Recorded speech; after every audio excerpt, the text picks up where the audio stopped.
You got a bunch of weeds in your yard and you're not sure what application to put down. And weed control products can be confusing if it's your first time dealing with lawn care. So I'm going to break it down into two categories that made it easy for me to understand when I was first starting with Bermuda grass. First category of weed control is pre-emergent, and the second category of weed control is post-emergent. It's all in the name. A post-emergent is a type of weed control or herbicide that attacks and targets weeds after they've already sprouted in your yard. Hence, post-emergent. That's usually what most people think when they think of weed killers or weed control or herbicide. So if you're looking at your grass and you see that there's a bunch of weeds in your yard, that's the type of product you're going to be looking for. Now, a pre-emergent is the same type of thing, but in the opposite direction.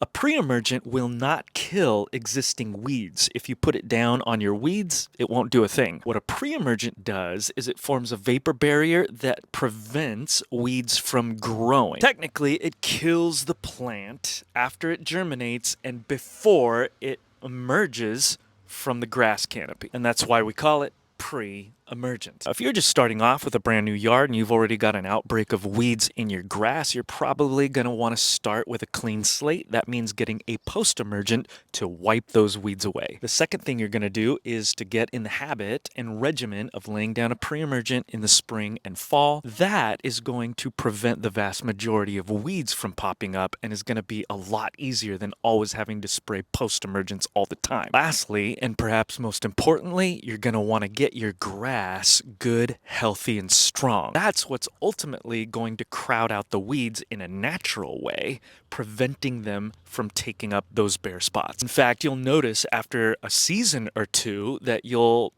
need less and less of those herbicides because your grass is growing, it's thick, it's strong, and it's outcompeting the weeds. Good luck.